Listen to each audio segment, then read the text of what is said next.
Hi, welcome back to जज्बात bye श्रुति।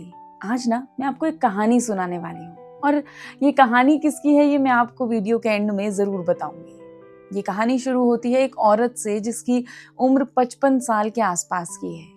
उसकी जब शादी हुई उसके बाद से वो अपने पति के साथ रहती है, अपने सास ससुर के साथ नहीं। उनकी हमेशा से इच्छा ये रही कि उनका पति सिर्फ उनकी बात सुने, अपने घर वालों की या अपने माँ बाप की बात ना सुने, और ऐसा करने में वो कामयाब भी रही। उनके 2 बच्चे हैं, एक बेटा एक बेटी। जैसे ही बेटी की शादी होती है उनकी कोशिश ये रहती है कि उनकी बेटी भी अपने सास ससुर के साथ ना रहे, अलग रहे, जबकि वो जो दामाद है वो इकलौता बेटा है।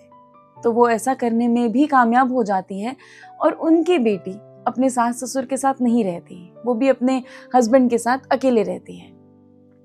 वो बहुत सिखाती समझाती भी है अपने दामाद को कि अपने माँ बाप की ज़्यादा मत सुना करो, अपने माँ बाप का ज़्यादा इंटरफेरेंस मत होने दिया करो, उनसे ज़्यादा बातें मत किया करो। इन सब में वो सफल भी हो जाती है। अब वक्त आता है उनके बेटे की शादी का। जैसे ही बेटे की शादी होती है बहू घर में आती है। अब वो लेडी चाहती है कि ये लड़की वैसे रहे जैसे मैं चाहूँ, वही करे जो मैं कहूँ। उसे भी वो पूरे कंट्रोल में रखना चाहती है कि मेरा बेटा सिर्फ मेरी बात सुने, अपनी वाइफ की नहीं। मेरा बेटा सिर्फ मुझसे ज़्यादा अटैच्ड होना चाहिए, अपनी वाइफ से नहीं। ये दोनों सिर्फ और सिर्फ मेरे हिसाब से चले और जो मैं चाहूँ वैसे करें। इट मीन्स कि पूरा कंट्रोल होना चाहिए। ऐसा करते करते 2 साल निकल जाते हैं और वो लड़की बहुत कोशिश करती है एडजस्ट करने की, चीज़ों को बेटर करने की, चीज़ों को सही तरीके से चलाने की, पर वो नहीं कर पाती है। और एक वक्त आता है जब वो लड़का और बहू ये डिसाइड करते हैं कि हम अपने माँ बाप के साथ नहीं रहेंगे, हम अलग रहेंगे।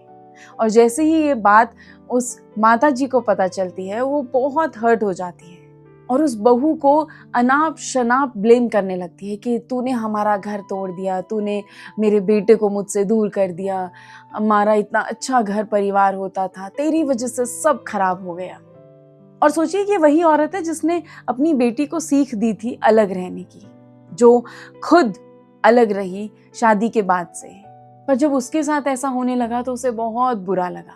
और सिर्फ इतना ही नहीं, वो अपने आस पड़ोस, परिवार, सहेलियों में फ़ोन कर करके सबको बताती कि हमारी बहू बहुत बेकार है, लड़की बहुत गलत मिली, उसने मेरे को अपने बेटे से अलग कर दिया, हमारा परिवार तोड़ दिया, इतनी बेकार बहू हमारे घर आई, ये सब।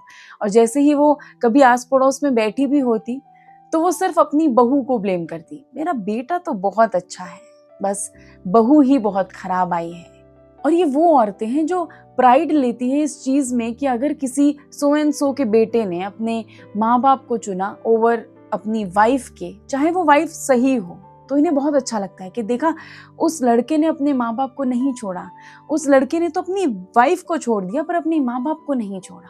और इसमें वो इतना प्राउडली बोलती हैं कि वाओ कितना अच्छा काम हो रहा है। ये कहानी ना मैंने अपने हस्बैंड को भी सुनाई और उन्होंने पता है क्या बोला कि यार बहुत सारे घरों का यही हाल है। और तुरंत मेरा जवाब था पर बहुत गलत है अगर है तो।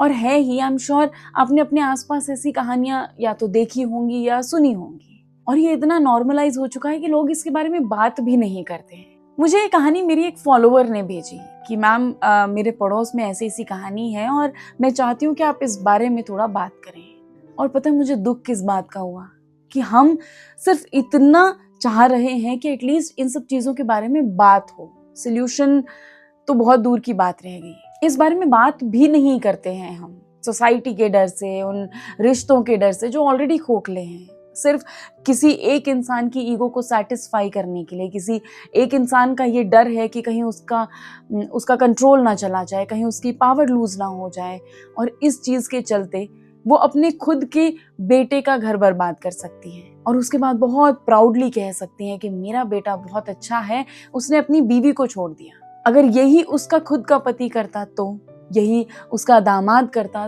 तो क्या वो इतना प्राउडली कह पाती? नहीं। पर क्योंकि हमने इतना ग्लोरीफाई, इतना नॉर्मलाइज कर दिया कि ऐसा ही होता है, सास तो ऐसी ही होती है, बहुत घरों में ऐसा ही होता है। आई एम श्योर सारे एक जैसे नहीं हैं। एंड आई नो सारी लेडीज़, सारी मदर इन लॉज एक जैसी नहीं हैं। कुछ बहुत अच्छी सपोर्टिव अंडरस्टैंडिंग भी हैं, पर अगर आप देखेंगे तो ज़्यादातर घरों का यही हाल है। और बहुत बहुत दुख की बात है कि एक लड़की का पूरा जीवन आप बर्बाद कर देते हो सिर्फ और सिर्फ अपनी ईगो सेटिस्फाई करने के लिए। और आप अपने आप को बुजुर्ग कहते हो, जिसे 50-55 साल का अनुभव है, जिसने जिंदगी जी है, जिसने दुनिया देखी है, जो ये क्लेम करता है कि जो मैं कह रही हूँ या कह रहा हूँ वो सही है।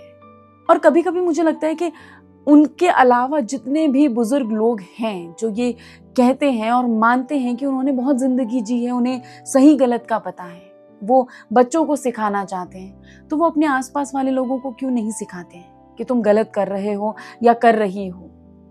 क्या उनका इतना कर्तव्य या इतनी रिस्पॉन्सिबिलिटी नहीं बनती कि बच्चों को सिखाने से पहले उस उम्र के लोगों को सिखाया जाए जो आपके ही आसपास के उम्र के हैं? और मैंने एक जगह पढ़ा था कि बूढ़े होने और बुजुर्ग होने में फर्क होता है। बूढ़ा वो होता है जिसकी उम्र बढ़ती जाती है 50, 60, 70 साल, और बुजुर्ग वो होता है जिसके पास अनुभव होता है, समझदारी होती है, जो दुनिया को देख के चीजों में बदलाव करता है। इसीलिए हर बूढ़ा इंसान बुजुर्ग नहीं होता। तो हमें ये समझना पड़ेगा कि जस्ट बिकॉज कोई बड़ा है डजंट मीन कि वो बहुत वाइज है, उसके पास बहुत विजडम है, बहुत एक्सपीरियंस है, तो वो दुनियादारी बहुत अच्छे से समझता है। ऐसी कहानियां जब मैं अपने आसपास देखती या सुनती हूँ ना, तो बहुत सच में बहुत दुख होता है कि हमने एक लड़की को पहले हम उसे पूरी तरीके से जज करेंगे कि इसमें ये है, नहीं है, ऐसी है, वैसी है, रंग ऐसा है, हाइट ऐसी है, दिखने में ऐसी है, सब कुछ देख करके हम बहू डिसाइड करते हैं। जब उसे घर में लेके आते हैं तो उसके बाद की अलग उसका स्ट्रगल शुरू हो जाता है। और मुझे नहीं पता आप मेरी बात पे कितना बिलीव करेंगे, पर यकीन मानिए बहुत सारी लड़कियां आज भी इन चीज़ों का शिकार हैं और बहुत सारी नहीं बोल सकती हैं। I just hope and I wish कि हम इन सब चीज़ों के बारे में एटलीस्ट बात कर पाएँ, इन चीज़ों को लोगों तक पहुंचा पाएँ कि ये गलत हो रहा है। और अपने आसपास अगर आप ऐसा कुछ देखें तो प्लीज़ अपनी राय एटलीस्ट रख दें कि ये गलत है। उस इंसान से नहीं लड़ सकते, उस इंसान को जाके नहीं सुधार सकते, पर एटलीस्ट आप बोल सकते हैं कि ये गलत है और ये नहीं होना चाहिए। आप मेक श्योर कर सकते हैं कि आपके घर में ऐसा ना हो। और कमाल बात पता है क्या है, जब से मैं ये कंटेंट बनाने लगी ना, कुछ सोसाइटी के इश्यूज, मोस्टली सास बहू, शादी, घर, परिवार, इन सब चीज़ों के बारे में, तो लोग मुझे पता है फन वे में, और ऑफ कोर्स आई नो कि वो मजाक में बोलते हैं, पर मैं वो मजाक समझती हूँ कि मुझे बहुत लोग बोलेंगे कि तुम ना एक काम करो, अपना एक यूनियन बना लो बहुओं का, और उसके बाद सब बहुओं को सिखाओ, समझाओ, उनकी जिंदगी को बेहतर बनाओ।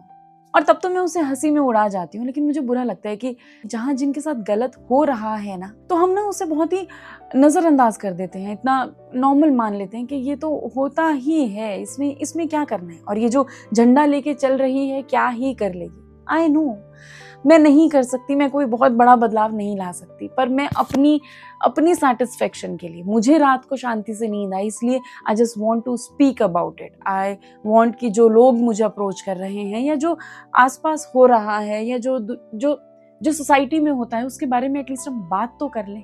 So thank you so much for being with me, for listening this story and for supporting me. Keep supporting. You guys are my strength and you are my real earning. Truly. Thank you so much.